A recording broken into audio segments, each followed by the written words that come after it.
अभिनंदन। डीडी बिहार के सभी दर्शकों को अनामिका का प्रणाम। मैं एक बार फिर उपस्थित हूँ लेकर हमारा बहुचर्चित कार्यक्रम बिहार बिहान। दर्शकों, एक नई सुबह का आगमन हो चुका है, फिर नई किरणों ने अपनी रोशनी बिखेरी है। पर आज की जो सुबह की लाली है वो कुछ अलग ही है, उसमें कुछ अलग ही चमक है। और हो भी क्यों ना, आज का दिन इतना पावन जो है, आज हम सब मिलकर, पूरा देश एक साथ मिलकर बड़े ही हर्षोल्लास के साथ दीपों का पर्व, रोशनी का पर्व दीपावली मना रहे हैं।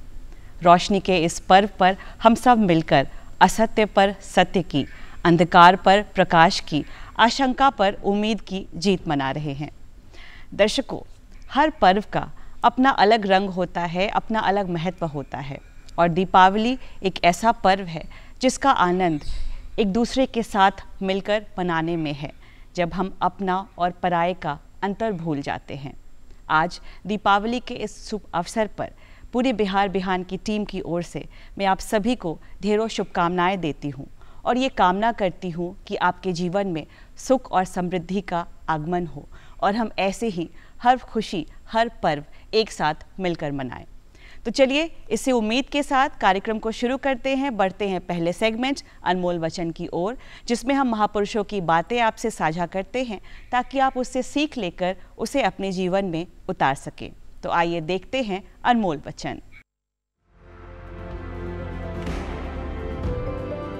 सबसे बड़ा धर्म है अपने स्वभाव के प्रति सच्चे होना, खुद पर विश्वास करना। स्वामी विवेकानंद।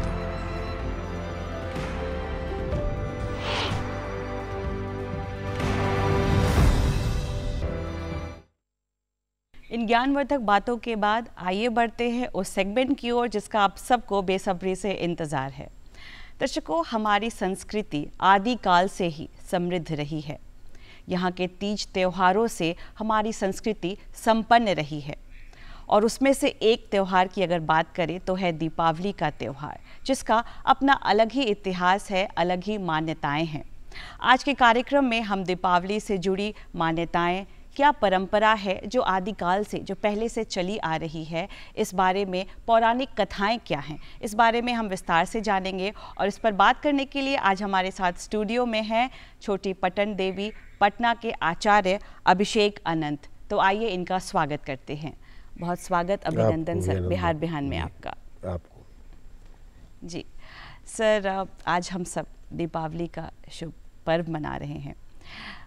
पर्व त्योहारों का हमारे जीवन में बड़ा महत्व होता है।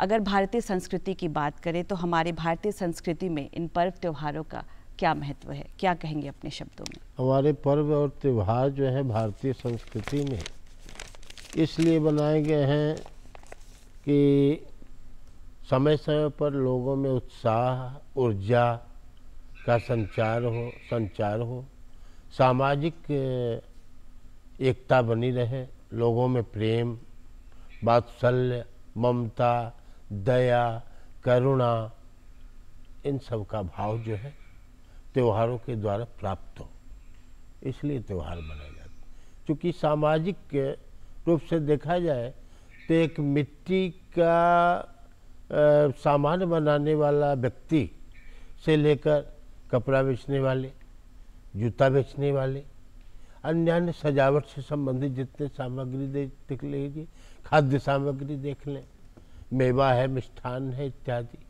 माला, फूल, पूजा के बहाने देख लीजिए, पूजा सामग्री, तो सब लोगों को इससे जुड़ाव हो जाता जी। आय का एक साधन उनके लिए हो जाता। तो समाज की एक बहुत बड़ी कड़ी है और आर्थिक रूप से जो है देखा जाए तो लोगों का पोषण होता है जी। कितने अभी आर्थिक के क्रम में मैंने देखा कि लोग केला के थम को काट कर जो है गांवों से लाकर जो है यहाँ पर बेच रहे हैं, तो उनको भी एक आर्थिक आधार मिला। तो ये त्यौहार के माध्यम से ही मिल सकता है। जी बिल्कुल बिल्कुल सर, बहुत अच्छा सर। सर, आज पूरा देश मिलकर दीपावली का पर्व मना रहा है। दीपावली का अर्थ क्या है, साथ ही इस पर्व को मनाने का महत्व क्या है, क्या विशेषता, क्या महत्व जुड़े हुए हैं इसके पीछे? दीपावली का अर्थ यदि लिया जाए तो दीप से तो दीप आप जान ही रहे, बलि एक पंक्ति समूह श्रृंखला को कहते हैं। तो इस पर्व में चूँकि दीपों की पंक्ति सजाने का विधान है, श्रृंखला बनाने का विधान है, इसलिए इसका दीपावली नाम रखा गया। और धार्मिक पौराणिक मान्यताओं को लिया जाए तो महालक्ष्मी समुद्र मंथन के क्रम में इसी दिन प्राप्त हुई थी जी। इसलिए महालक्ष्मी की उत्पत्ति के रूप में उनकी पूजा का विधान है। उनके साथ गणपति चूँकि प्रथमेश हैं, प्रथम देवता हैं, इसलिए गणपति पूजा का करते हुए विधान है। महालक्ष्मी पूजन का विशेष विधान है। और एक मान्यता जुड़ी हुई है भगवान राम से। लंका पर विजय के बाद जब भगवान अयोध्या लौटे हैं तो संपूर्ण नगर वासियों ने दीप प्रज्वलित करके दीप की श्रृंखला सजाकर उनका स्वागत किया है। बिल्कुल जी। हमारा अगला सवाल भी सर इसी से मिलता जुलता है कि हर पर्व के पीछे एक पौराणिक कथा जुड़ी हुई होती है, तो दीपावली के पीछे वो क्या पौराणिक कथा जुड़ी हुई है और इसे क्यों मनाते हैं? दीपावली के पीछे एक तो भगवान राम से संबंधित अधर्म पर धर्म का विजय, असत्य पर सत्य का विजय, अन्याय पर न्याय का विजय। भगवान राम ने रावण का वध किया है, क्योंकि रावण अत्याचारी था, राक्षस था और मानवता का विरोधी था। तो जहाँ मानवता का शत्रु हो वह सबका शत्रु हो, जी। जहाँ शांति का शत्रु हो वो सबके लिए शत्रु होता है। तो समाज के लिए, देश के लिए, राष्ट्र के लिए, संपूर्ण मानवता के लिए जो शत्रु था रावण, उसका वध किया था भगवान ने। और वध करने के बाद लंका विजय करके और जब वहाँ से अयोध्या अपने राज्य में लौटे भगवान, तो समस्त नागरिकों ने उनका स्वागत किया दीप प्रज्वलित करके, दीप की श्रृंखला सजाकर। तो दीपावली वहाँ से ही प्रारंभ हो गई और लोग इस पर्व को उसी विधि विधान से भगवान राम से, या द्वापर काल में लिया जाए तो भगवान कृष्ण ने नरकासुर का वध किया था चतुर्दशी के दिन। ये नरक चतुर्दशी भी कहते हैं इसको, जी। कल वाले दिन को। और नरकासुर पर विजय प्राप्त करने के उपलक्ष्य में दीपावली बनाई। बिल्कुल जी। यानी राक्षसी तत्वों पर देवताओं का विजय। सर, दीपावली का पर्व हमें असत्य पर सत्य की, अधर्म पर धर्म की, अंधकार पर प्रकाश की सीख हमें देता है। पर इस आधुनिक युग में ये जो वैल्यूज़ है, ये गुण है, कहीं ना कहीं खोते जा रहे हैं। इन वैल्यूज़ को अपने जीवन में हम आत्मसात कैसे करें? क्या विचार है आपके? आत्मसात तो करने के लिए ये त्यौहार जो है आते ही हैं। ये आप जो कर रहे हैं, अब आगे जो आपको देख रहे हैं बच्चे, वो आपको ही सीख रहे हैं क्या करना है। परंपरा के अनुसार ये चला आता है। तो ये परंपरा जो है स्वस्थ होना चाहिए, समाज के लिए, राष्ट्र के लिए, संपूर्ण मानवता के लिए दया, करुणा, प्रेम, वात्सल्य इत्यादि जितने सद्गुण हैं, कहा गया सद्गुण। हमारे त्यौहार जो है सदोगुणी है। कहीं तामसी वृत्ति का कहीं महत्व नहीं। अहिंसा का यहाँ जो है महत्व। हिंसा से कहीं कोई लेना देना नहीं। किसी जीव की हिंसा नहीं होती हमारे त्योहारों में। अहिंसा परमो धर्मः, और यही सनातन, यही हिंदू धर्म का मूल है। और इस पर जो है अवश्य लोगों को जो है आत्मसात करना चाहिए कि हमारा धर्म, हमारी संस्कृति, हमारे पर्व त्योहार शांति, समृद्धि, करुणा, प्रेम, दया, वात्सल्य, जितने भी सद्गुण उनको ग्रहण करने की शिक्षा देते हैं। बिल्कुल यही सर। हमारी मान्यता है। बिल्कुल बिल्कुल, बहुत सुंदर बात कही सर। सर अब आज के दिन पूजा की अगर बात करें तो माँ लक्ष्मी और गणपति की पूजा आराधना की जाती है। तो आज के दिन का मुहूर्त हम आपसे जानना चाहेंगे, साथ ही पूजा की विधि क्या है और इसकी मान्यता क्या है। पूजा क्या मुहूर्त, तो मुहूर्त जहाँ तक आपने कहा, वो अच्छे कार्य का कोई मुहूर्त नहीं होता। जी। जब आपके मन में वो संकल्प हो, शुभ संकल्प हो, उस कार्य को प्रारंभ किया जा सकता। लेकिन एक अपनी धार्मिक मान्यता के अनुसार एक बना दिया गया समय निर्धारित किया गया, जिसमें गोधूली बेला, सायंकाल की बेला जो है 4 बजे से लेकर जो है लगभग 7 साढ़े 7 बजे तक, ये समय गोधूली काल बोला जाता है। और दूसरा काल जो है निशीथ काल का है, जो 11 बजे रात्रि से लेकर 2:30 बजे रात्रि तक रहता है। इसका समय, ये 2 मुहूर्तों में महालक्ष्मी के पूजन का विशेष महत्व, ऐसा कहा गया शास्त्रों में जो है इसकी चर्चा की गई। यही हम कहेंगे मुहूर्त के बारे में। और भी तो बहुत से मुहूर्त है ज्योतिष के अनुसार, लेकिन वो ज्योतिष शास्त्र के अनुसार जो मुहूर्त है व्यापार के लिए, गृहस्थ जीवन के लिए, विद्यार्थियों के लिए, यानी जितने भी कार्य की सिद्धि करना है उन कार्य की सिद्धि के अनुसार, और भी अन्य समय समय पर मेष, वृष, मिथुन, कर्क, सिंह, कन्या, तुला, वृश्चिक इन राशियों के अनुसार मुहूर्त का निर्माण किया गया। जी बिल्कुल बिल्कुल।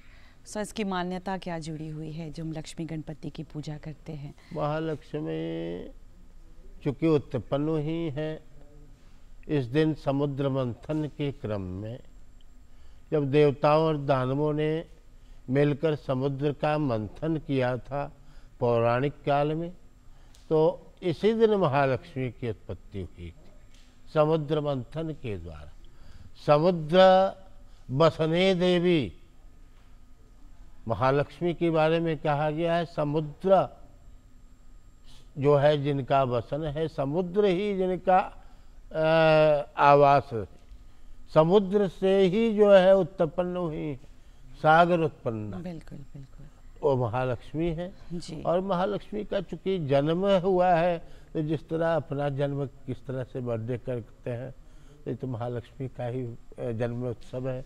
इसको दीपोत्सव के रूप में तरह तरह के व्यंजन, पकवान, तरह तरह की जो है साज सज्जा, खूब सफाई, स्वच्छता, उसका विशेष महत्व होता है। सब तरह का जो है सब तरह से मतलब सुसज्जित तो हो, जी जी।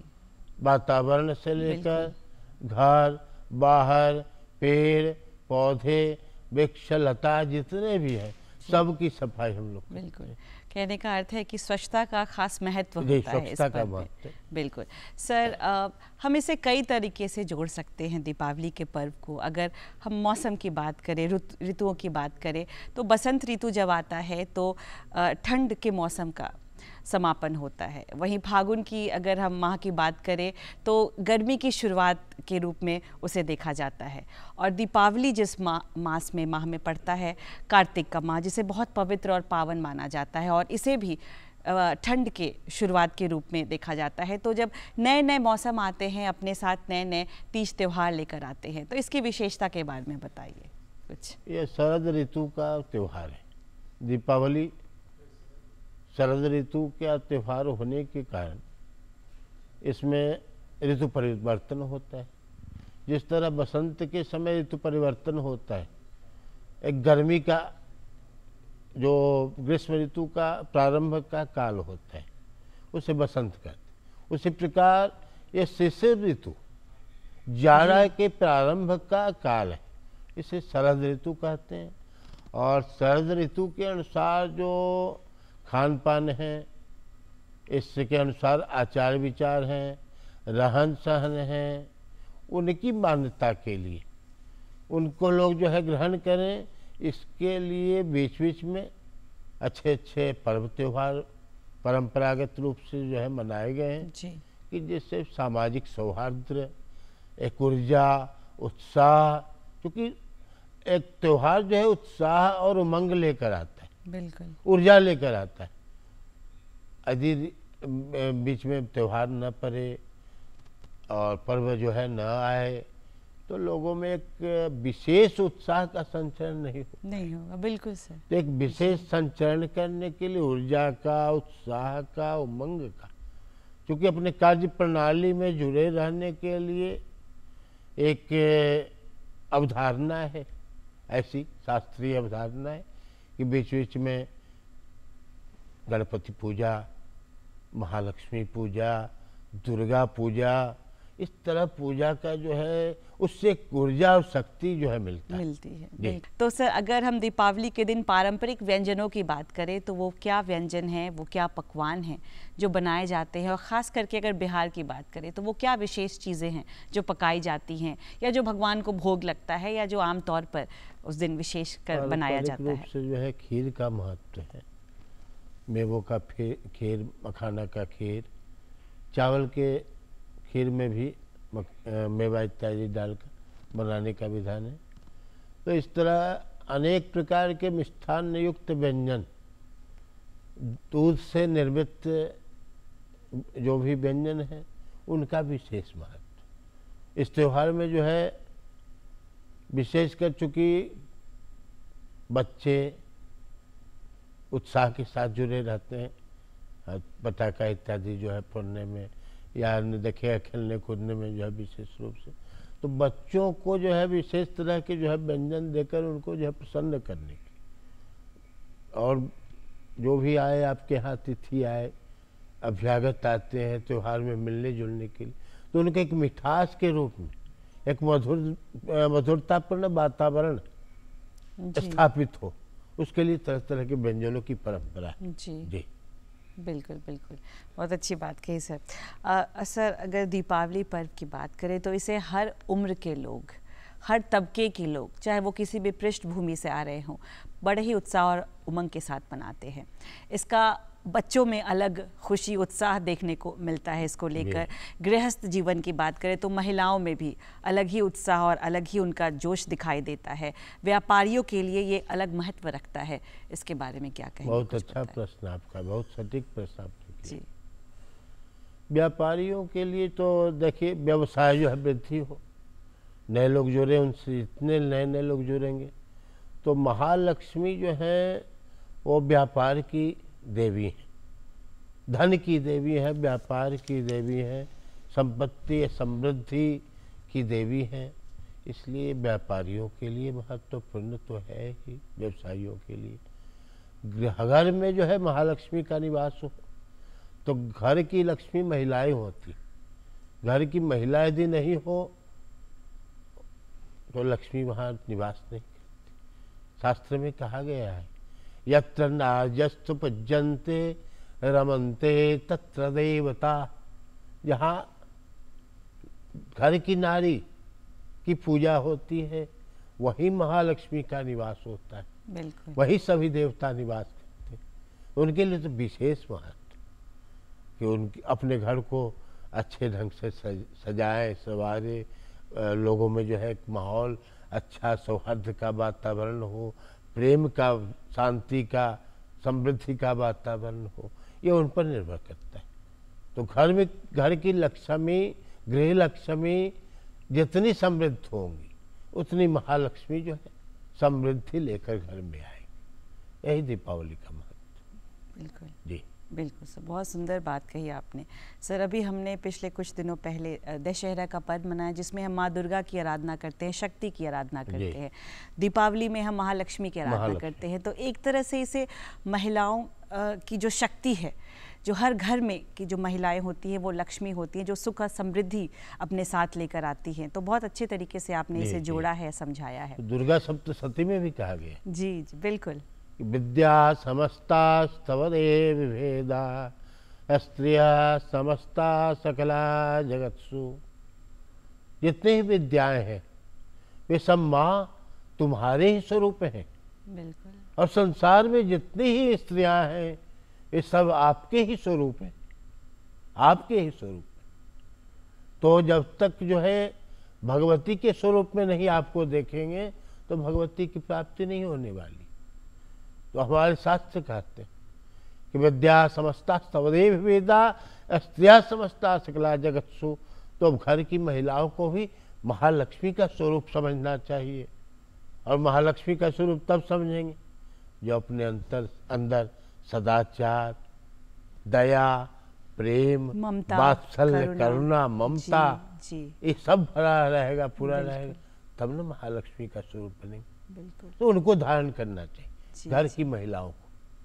जी बिल्कुल बिल्कुल। सर, कोई भी पूजा पाठ होती है तो वो विधि विधान से होती है, मंत्रोच्चारण से होती है। तो ऐसा कुछ खास मंत्र आज के दिन या ऐसा कुछ खास श्लोक जिसे पूजा करते समय हमें बोलना चाहिए या बड़ा जिसको मंत्र तो सभी लोग नहीं बोल सकते, तो बड़ा मंत्र नहीं बोल सकते। उस स्थान पर नाम मंत्र का विधान हमारे शास्त्रों में जी, है। अब गणेश जी की पूजा करनी है, अब बड़े बड़े मंत्र जो है विद्वान लोग बोलते हैं, मैं नहीं बोल पा रहा, तो क्या करेंगे? क्या करेंगे? पूजा नहीं होगी? जी, होगी पूजा। एकदम। कहा गया है शास्त्र में, मननाथ त्रायते मंत्रा। मन से जो रक्षा करे, मन की जो रक्षा करे वही मंत्र है। अंदर जो है मनन करे, बिल्कुल। तो मंत्र नाम मंत्र का स्मरण करेंगे। ओम गंगणपतये नमः पुष्पम समर्पयामि, ओम गंगणपतये नमः स्नानम समर्पयामि, जी, ओम गंगणपतये नमः वस्त्रम समर्पयामि, इत्यादि करते हुए गणपति की पूजन। अब महालक्ष्मी पर आ जाए तो महालक्ष्मी नमः स्नानम समर्पयामि, वस्त्रम समर्पयामि, पुष्पाणि समर्पयामि, चंदनम समर्पयामि, धूपम दीपम नैवेद्यम समर्पयामि। ऐसा करके सभी लोग कर सकते हैं। जी सर, दोनों विधान शास्त्र में सारे उपाय बताए गए हैं। हाँ, कहीं कोई दिक्कत नहीं है। बिल्कुल, बहुत सुंदर सर। सर, अब हमने दीपावली की बात की, इससे जुड़ी पौराणिक कथाएं जो हैं, मान्यताएं, जो परंपराएं हैं, वो भी जाना आपसे। सर, अगले कुछ दिनों में हम छठ का महापर्व, जो बिहार का गौरव है, बिहार की संस्कृति है, वो हम मनाने जा रहे हैं, जिसमें 3 दिनों तक बहुत कठिन तपस्या और अनुष्ठान किया जाता है, और जिसका बिहार में ही नहीं, बिहार से बाहर भी, विदेशों में भी लोग इसे जानते हैं। तो इसके बारे में क्या कुछ कहना चाहेंगे, कुछ बताएं। इसके पीछे की क्या मान्यता है, क्या कथा जुड़ी हुई है? इसके पीछे की मान्यता यही है कि भगवान सूर्य की कृपा से विशेष कर आरोग्यता शरीर में प्राप्त होती। अभी आपने प्रश्न किया था कि स्वास्थ्य अच्छा होगा तभी तो त्योहार मनाएंगे। बिल्कुल सर। तो आरोग्य के देवता, समृद्धि के देवता, सुख के देवता, शांति के देवता भगवान सूर्य। तो भगवान सूर्य के आराधना का एक विशेष पर्व कार्तिक में पौराणिक मान्यता के अनुसार भगवान कृष्ण के वंशज जो है कुष्ठ रोग से पीड़ित हो गए थे, कोढ़ी हो गए थे। तो कुष्ठ रोग से जो है उनकी रक्षा हुई, कुष्ठ रोग का शमन हुआ भगवान सूर्य की उपासना से। तो विशेषकर भगवान आरोग्यता को देने वाले हैं, घर में समृद्धि शांति को देने वाले, संसार के प्रत्यक्ष देवता। प्रतिदिन हमारे सब कुछ देख रहे हैं भगवान सूर्य नारायण के रूप में, संसार को देख रहे हैं। इसलिए भगवान सूर्य की पूजा की परंपरा अनादिकाल से आदिकाल से चली आ रही है। हमारी जो परंपराएं हैं, हमारी जो संस्कृति है, वो हमारी धरोहर है, विरासत है, जिसे सहेज कर रखना आने वाली पीढ़ी के लिए ये हमारी जिम्मेदारी है। आने वाली पीढ़ी, अभी के जो युवा हैं, उन्हें इस बात को समझना, अपने संस्कृति को, अपने कल्चर को रिस्पेक्ट देना कितना ज़रूरी है, क्यों ज़रूरी है, क्या विचार है आपके? क्योंकि आने वाली पीढ़ी को ही इसके महत्व को समझना अनिवार्य इसलिए है कि उनके ही मार्गदर्शन में ही जो है कर्णधार हैं समाज के।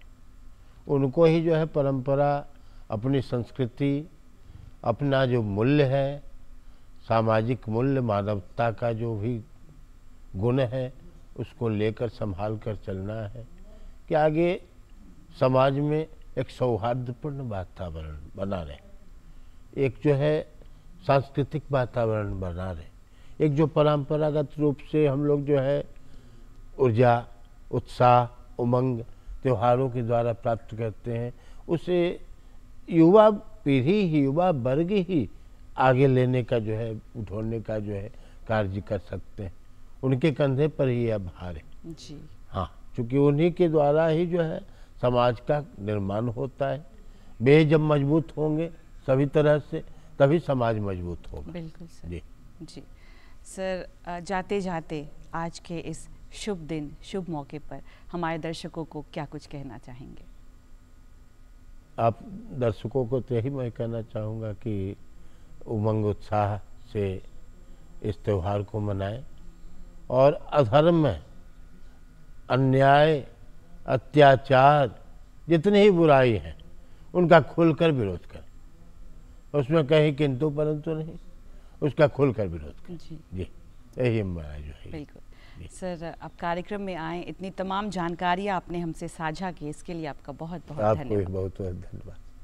प्रश्न जो है इतना सटीक, इतना सुंदर जो है आपने पूछा, धन्यवाद। जैसे सबको जो है अच्छी जानकारी मिले। बिल्कुल बिल्कुल सर, हमारे दर्शक भी लाभान्वित जी, हुए जी। होंगे। तो दर्शकों, पूरी उम्मीद है आज का ये कार्यक्रम आपको ज़रूर पसंद आया होगा। इसके लिए आप हमें ख़त ज़रूर लिखें, अपने फीडबैक्स हमसे ज़रूर शेयर करें। इसके लिए हमें हमारा पता नोट करें। हमारा पता है निदेशक डीडी बिहार, दूरदर्शन केंद्र पटना, फ्रेजर रोड पटना 800001। आप हमें ईमेल भी कर सकते हैं। हमारा ईमेल आईडी है directorddkpatna@gmail.com। इसी के साथ मुझे इजाज़त दीजिए। जाते जाते एक बार फिर आपसे ज़रूर कहना चाहूँगी कि दीपावली मिठाइयों का त्यौहार है, दीपों का त्यौहार है। इस समय कम से कम वातावरण को प्रदूषित करें, क्योंकि पर्यावरण को स्वच्छ रखना भी हमारी ही जिम्मेदारी है। एक बार फिर आप सभी को दीपावली की हार्दिक शुभकामनाएं। कल फिर आपसे मुलाकात होगी एक नए मेहमान के साथ, एक नए विषय के साथ। तब तक अपना ख्याल रखिए, अपनों का ख्याल रखिए। Thank you for joining. Have a good day ahead. नमस्कार।